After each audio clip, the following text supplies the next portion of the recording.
I'm Insomniac. I'm Pops. And this is Shooting the Shit. a.k.a. Chatting with Pops.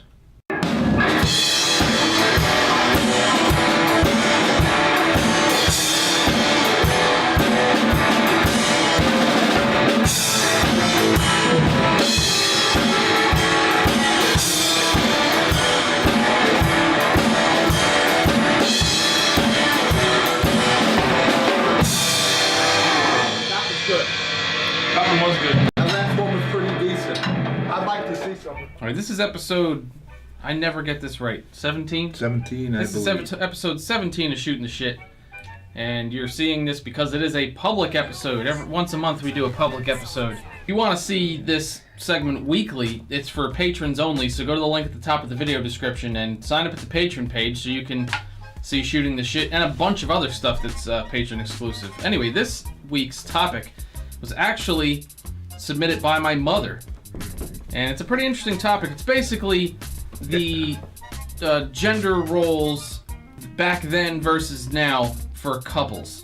And specifically what she said was the difference between women when Pops was growing up and now, and what was a man's idea of the perfect woman then and now. What do you look for in a woman that may be considered stereotypes? Is it important that she wants kids or works? How important are the traditional roles? You know, so Yeah. the poor excuse you have for women now versus what you had. Right. That's starting that one off strong, huh? My girlfriend not included. She's amazing. Okay, and so I grew up in the 60s and 70s. And yeah, now, you know, I'm going to sound like a male chauvinist and all that stuff today because there's such a different idea with women, how they think, what they do, what they don't do. Hey, to each his own.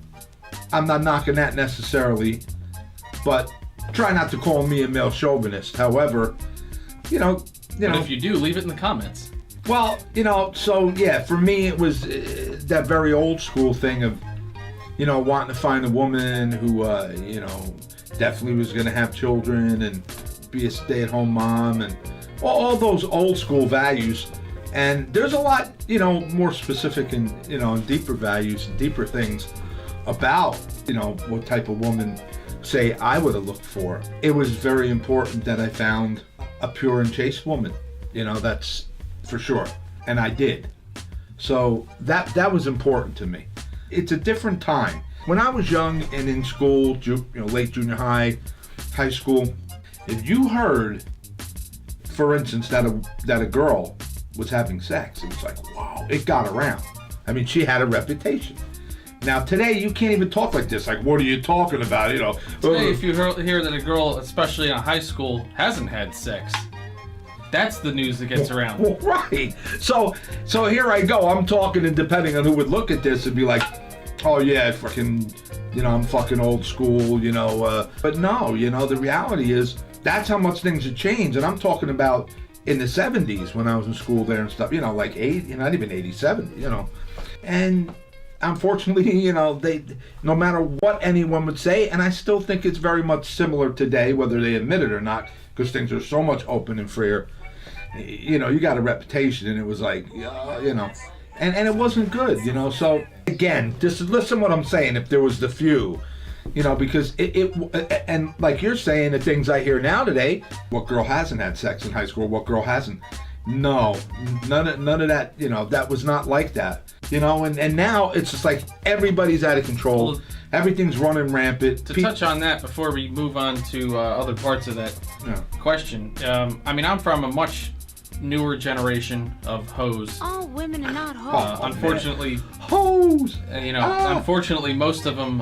That's just how it is these days. And the thing is, see, I'm from That's sad. I'm from that generation, but I'm not going to sit here for a second and try to back that or make excuses for women from my generation. I think they're hoes. And for me, if you have any type of countable number of guys that you've been with, I'm really not interested. But I mean, as opposed to back in your day, where it was possible to find that, Well, it's very much so. almost impossible now. Yeah, it is.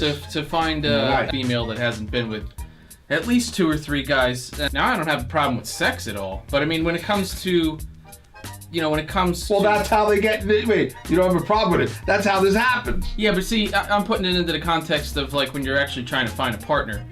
You know, I mean an actual relationship or a wife or. Well, Then you don't want the used goods, as it were. I hear you. And listen, I'm not the type of guy that sits around and thinks that it's okay if guys sleep with everybody and well, right. I agree. A woman doesn't. So I'm not agree. that kind of guy where it's like, oh, it's guy's a player if he's sleeping with everybody, right. chick's a hoe if she's sleeping with everybody. Wasn't. That's not the case at all. I don't think it's right on either side. And unfortunately, that's women now. Well, I didn't throw that in there. Like my son, I was a nice looking man, and when I was young and really buff and the whole Fresh. spiel, I was. It's the haircut. And yet, what he just said's true. There was a good point in my life I could have just went bing, bing, bing, bing, and been with all kinds of, women for sure. And I did not. So what my son said, it went for me always. It was like, this is what I want, and that's not what I'm going to do. It's, I have to be involved with a person, care about him, connect with him emotionally, I feel spiritually. like your expectations should basically also reflect your behavior. You can't. Well, right. You can't be, running around talking about chicks or hoes and trying to expect to find some girl who's, a virgin or been with one guy or whatever. But meanwhile, your count's up into 20, 30 plus. Then you're a hypocrite. Right. That's. If you're going to try to look for clean, then you should try to be the same. Right. Let's move on to expectations and gender roles. And again, we're talking about for couples, not for just women in general and men in general. But how we feel about the expectations or roles of your wife or girlfriend if you're living with her, whatever, if you're going to have a family, etc. Right. Well, I'll try to hit as much of those as I can remember. First of all, I think most of them are situational. So, for example, I don't think it's a duty of your wife or a woman to have kids. That's something you both talk about. If you want kids, you have kids. If not, you don't have them. So that depends on the situation and who you're with. So that, I think, is very neutral. In terms of the cooking and cleaning, which now it's like practically a taboo. These new school wannabe feminists, they think it's degrading, to think that they should be cleaning something or cooking a meal or taking care of their kids. Let's start with the very basic with right now. Let's say you get married, you're newly married, you don't have a lot of money, right? All right, so who exactly is doing that shit? So if the guy doesn't feel like he should be doing it, the woman doesn't feel like she should be doing it, you can't afford a maid and a cook, who's taking care of all that stuff? Now, this is where I don't feel it's expected that the woman should be, cooking and cleaning and taking care of the house or the kids, unless, and here's where the balance comes in, it depends on who's doing what. If you have a guy who's working 60 hours a week and he's paying for that house and the food and etc., and he's the supporter, the provider. Now we're getting off that old. Well, here's where I'm. Male chauvinist coming out. Here's where I'm talking about the middle ground. And the woman's home, and not like works from home, but she's home. She's not working, and you're working, 50, 60 hours a week. She should be cleaning and cooking. And if you have kids, doing the parenting when you're not there. Although even then, I feel like there should be, of course, shared responsibilities. You don't just get to come home, kick back, light a cigar, and say, yeah, you take care of it, honey. There should be a balance there. If you both work, then you should split the responsibilities based on your schedule. Again, it's situational. It's specific to each couple. So the expectations, which is what Mom was asking about. My expectation is that you're either sharing the responsibilities if you're both busy and working, or if she's not working and the guy is, or vice versa. If she's working a ton and the guy's at home, unemployed or whatever, does something from the side at home or whatever, and he's got more time, he should be doing most of the cooking and cleaning and taking care. That's how I feel it should be. You got into a whole host of stuff. Back in my day, ran from that old school, mom's home. It's the way I grew up, right? Mom's home. That's the way it was. Mom's home. Back in my day, even growing up, 60s, 70s, most of the moms were definitely home. They were home. They were cooking, probably cleaning, raising the kids. That's. And correct me if I'm wrong, but that was the expectation in the general. I would say that's what was expected, right? Yes.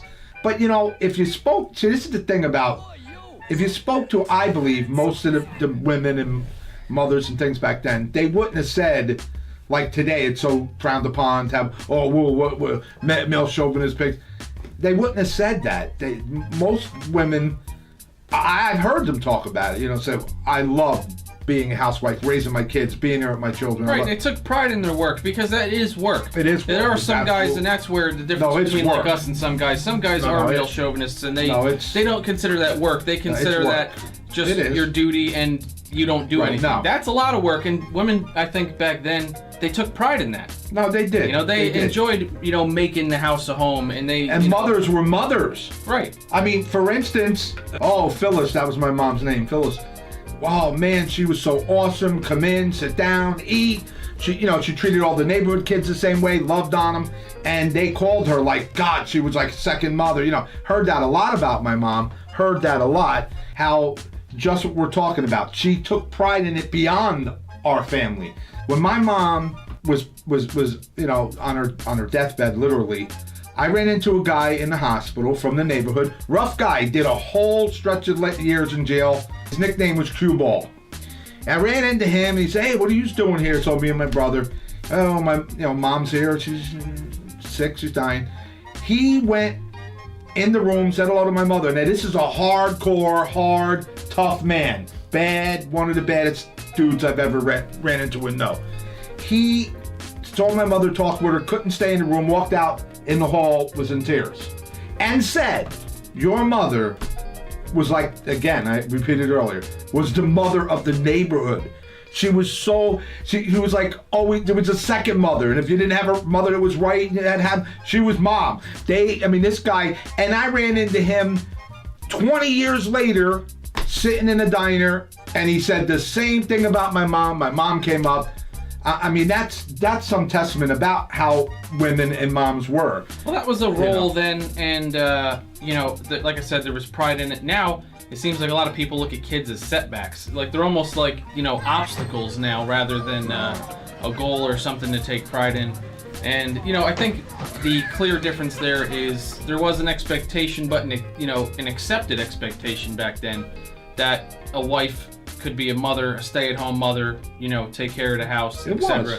Yeah. As where now, I think even a lot of guys won't even, come out and say that that's expected, or that they, wish to find a woman to take that role, because it's so frowned upon now that it just yes, it is. It just gets beaten to everyone's brains these days that if that's what you think a woman should be doing, that you're just a total asshole. That you're some kind of sexist. And like I said, I think it really comes down to situational. For example, one of the questions that she asked as an extra was, do you think the woman should get a job or be working? Looking at it from this generation perspective, I don't have a yes or a no to that. It's another one of those things that I think is situational. She wants to work. She's got a passion, something that's fine. She loves doing. Go for it. But she doesn't have to. If the guy is making enough to support the whole family, we're both thinking the same and she's happy being home, exactly. Relaxing, taking care of things. You don't have to. I don't mean relaxing, like, again, not to downplay, like, if you have kids, that's a full-time job. But if she wants to just be at home and take care of that stuff and raise kids, which I'd rather have the mother raise kids or the father than a nanny or somebody who's not even part of your family, which happens in so many affluent families now. I'd rather that be the case, as long as I can pay the bills. She don't have to work. I don't think it's an expectation that she should go to work. If she wants to, I work. agree. If you don't want to work, don't work. But what we're saying, and that for me, I agree with him, lands on today. I know I hear a lot of this. You got to have a 2-family income, whatever. And it's probably true, depending on what level you want to live at, what you want to own. So that's different. You gotta, again, situational. But I agree. If you could sit home, if you have kids and all, like you said, that's work. But like at this point, me and my wife, our children are grown. If she wanted to relax, and I don't tell her she has to work. If she does her thing, she has a field. For me, I would be fine with her, and have been fine with her not working, because I'm fine with taking care of my woman. And again, all these things I'm saying, I know if you get the right people watching, to be fucking male chauvinist. Look at them. If I, whatever. Hey, to each his own. Say what you have to say. I'm not against your deal and your movement. I mean that. To each his own. This is the way I am against your bullshit. If you're one of those people don't push out there, it on and me. I mean women especially. If you're one of those people that wants to try to guilt trip me for thinking that it's all right for a woman to, and again, it's not something that I say is a must or an expectation overall. But if you're gonna guilt trip me for thinking that it's all right for a woman to take care of a house and raise some kids and cook while the guy is working, then screw yourself.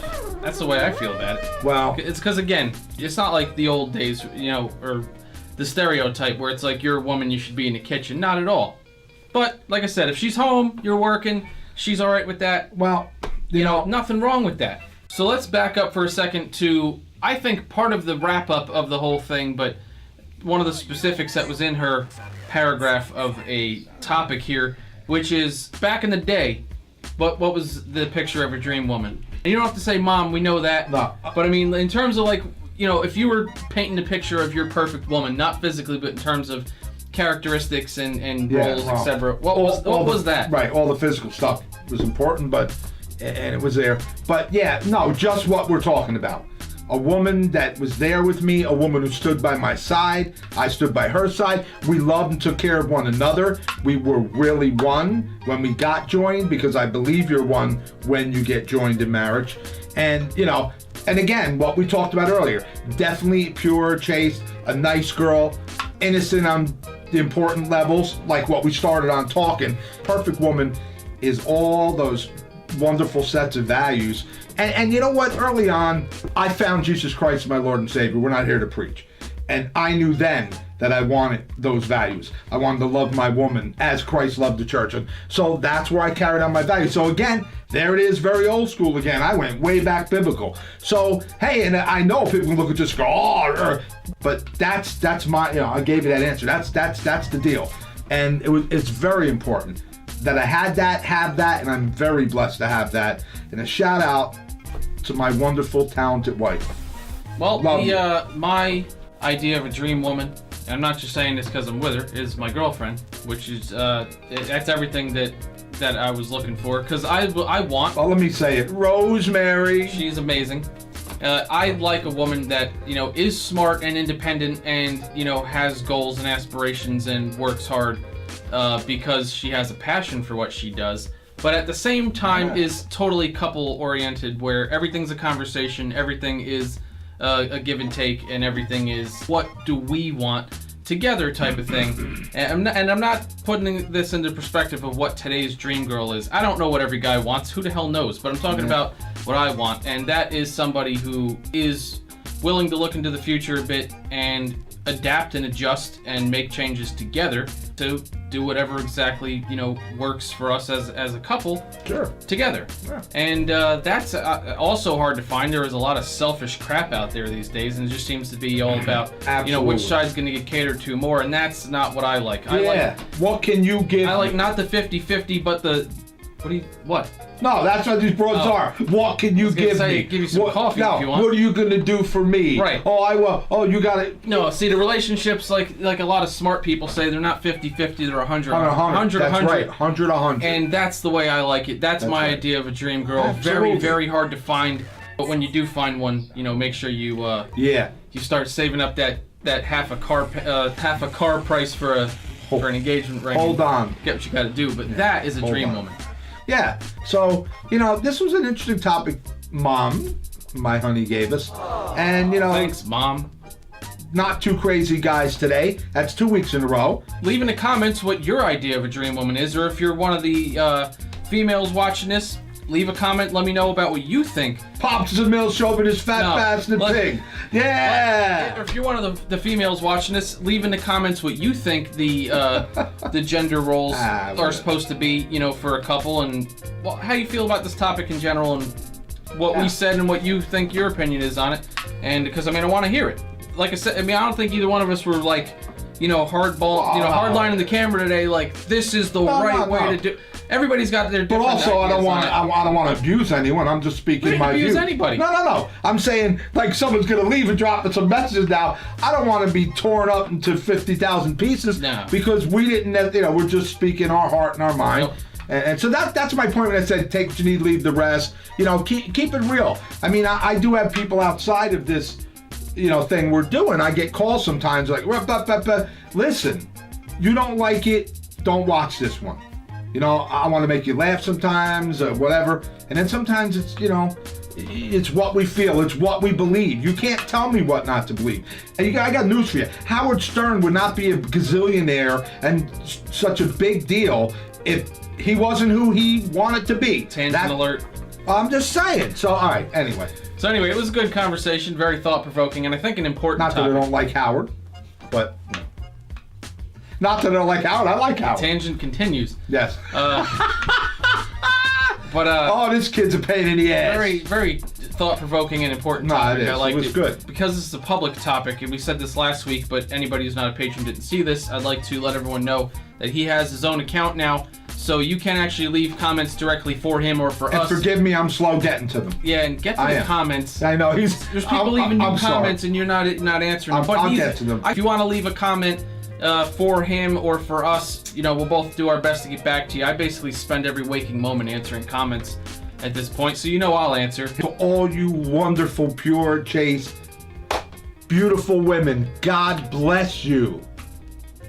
God bless you. There's a man out there for you, and vice versa. And for all 3.5 of you, God bless you. Well, yeah, I think there's more than that, but it ain't what it was in my day. No. So. Anyway, this was good. Yeah. If you want to see this every week, because we do this shooting the shit, a.k.a. chatting with pops, every single week, and we have a different topic, which you get to pick if you're a patron, by the way. I always ask for new topics, and I keep them in a list, and we pick 1, 2, sometimes 3 topics that you guys submit, well, patrons submit. Slowly but surely, and we get work some our of way them. through them, and some of them turn out to be a real blast. So if you want to see this every week and get access to all my other patron exclusives, you're going to want to at least go to the patron link down there, check it out, see what I have to offer, and see what works for you.